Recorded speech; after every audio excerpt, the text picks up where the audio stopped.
नमस्कार, मैं दिनेश राजपुरोहित आप सभी का स्वागत करता हूं तहलका वर्धा में। आज हम मौजूद हैं महात्मा गांधी अंतर्राष्ट्रीय हिंदी विश्वविद्यालय वर्धा में। यहां पूर्वी उत्तर छात्रों ने एक अनूठी पहल की शुरुआत की है। इस एक प्रोग्राम के जरिए इन्होंने पूर्वी उत्तर के स्वतंत्रता सेनानी, सांस्कृतिक प्रोग्राम और सांस्कृतिक संगीत के बारे में इस विश्वविद्यालय और वर्धा की जनता को बताने का प्रयास किया है। आइए हम जानते हैं इस प्रोग्राम के आयोजक समिति से कि किन किन समस्याओं का और किन किन तरीके से इस प्रोग्राम का अरेंज किया गया। नमस्कार सर, क्या नाम है आपका? नमस्ते, मेरा नाम पुलोंग है और मैं नागालैंड से हूँ। वर्तमान में महात्मा गांधी अंतर्राष्ट्रीय हिंदी विश्वविद्यालय में शिक्षा विद्यापीठ में अध्ययन कर रहा हूँ। तो मेरा पहला ये सवाल है कि आपने पूर्वोत्तर छात्रों के साथ में मिलकर ये प्रोग्राम का आयोजन किया है।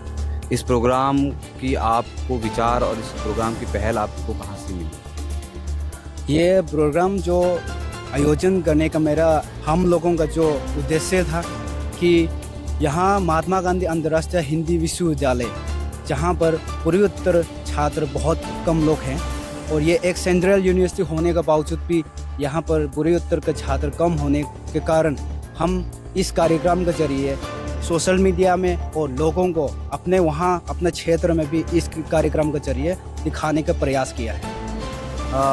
मेरा सवाल ये है कि आप कितने छात्र इस विश्वविद्यालय में पूर्वी उत्तर से हैं यहाँ पे? वर्तमान समय में यहाँ पर 3 राज्य से हैं। वैसे तो पूर्वी उत्तर 8 राज्य हैं, लेकिन इसमें यहाँ पर 3 राज्य से हैं: त्रिपुरा, नागालैंड और अरुणाचल प्रदेश। तो आपके इस प्रोग्राम के मुख्य उद्देश्य क्या क्या है सर, बता सकते हैं? सबसे पहले उद्देश्य तो ये था कि अनेकता में एकता, भारत की विशेषता। प्रोग्राम में ही हमने ये मेंशन किया था।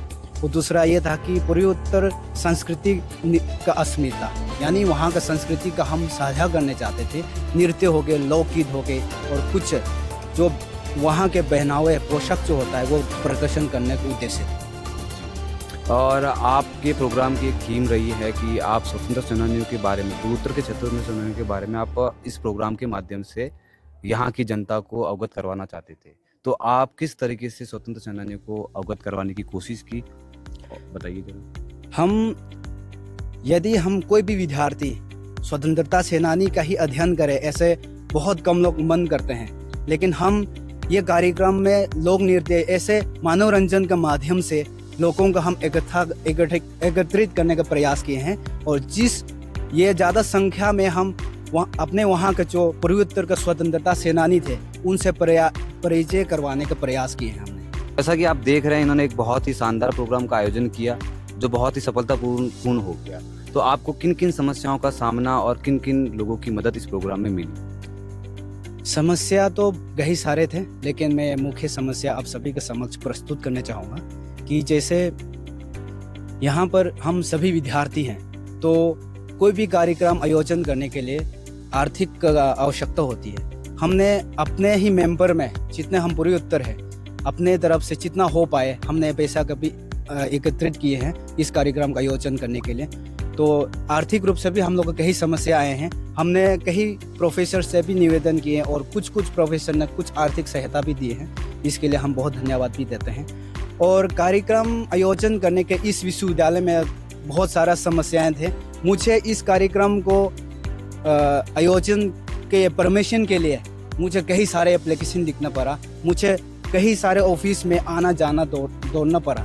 तो मुझे ऐसा लगता है कि कोई भी यूनिवर्सिटी है, कोई भी विश्वविद्यालय है, वह संस्कृति को लेकर विश्वविद्यालय की तरफ से ही प्रोत्साहन करना चाहिए। यह नहीं कि परमिशन पे एप्लीकेशन लिखवाया जाता है, ऐसा नहीं होना चाहिए। तो आपका कहना, इन छात्रों का कहना ये है कि लिए साथी को कई डिपार्टमेंट तक, एक डिपार्टमेंट से दूसरी डिपार्टमेंट से तीसरे डिपार्टमेंट पर प्रशासन द्वारा दौड़ाया गया। एक सफल और एक श्रेष्ठ प्रोग्राम की परमिशन के लिए छात्रों को इस तरह से दौड़ाना विश्वविद्यालय प्रशासन की साफ तौर पे नाकामी के तौर पर दिखाई देता है कि इस कड़ी को विश्वविद्यालय में किस तरीके से जारी रखना चाहते हैं विद्यार्थी और किन किन तरह का सहयोग प्रशासन से, विद्यार्थियों से यहाँ के छात्र चाहते हैं। मेरा नाम कुसुम जमातिया। तो जैसे कि पुलोंग ने बताया कि इस कार्यक्रम को सफल बनाने में बहुत सारे समस्या का भी सामना करना पड़ा, लेकिन ये कार्यक्रम हो गया। और आगे का जो आप पूछ रहे हैं कि आगे का क्या नियोजन है, तो आगे हम ये चाहते हैं कि सबसे पहले तो हम इस कार्यक्रम को करने का पीछे यह कारण है कि जो बच्चे यहाँ पे आते हैं तो उनको ये समस्या आ रहे थे कि जब वे सर्च वगैरह करते थे गूगल को इस यूनिवर्सिटी के बारे में, जी। तो उनको नॉर्थ ईस्ट का कोई भी लेख मतलब कुछ लिखा हुआ या फिर कुछ न्यूज़ वेबसाइट पे अवेलेबल नहीं। ये सब नहीं मिलता था। तो ये सब वहाँ पे होना चाहिए। और उसके बाद हम ये चाहते हैं, हम तो 1 साल में चले जाएंगे क्योंकि हम बीएड है, हमारा लास्ट ईयर है, तो हम चला जाएंगे। तो हम चाहते हैं कि आगे का कार्यक्रम ऐसे ही चलते रहे और यूनिवर्सिटी इसको प्रोत्साहन करे। तो इनका साफ तौर पे कहना है कि आगे भी ऐसे कार्यक्रम लगातार विश्वविद्यालय में जारी रहे। इसमें विश्वविद्यालय प्रशासन, विश्वविद्यालय के शिक्षक और छात्रों द्वारा इनकी मदद की जाए, ना कि इनको एक डिपार्टमेंट से दूसरे डिपार्टमेंट में भागादौड़ी करवाई जाए। ऐसे ही तमाम न्यूज़ और अपडेट के लिए बने रहे तहलका वार्ता के साथ। मैं दिनेश राजपुर।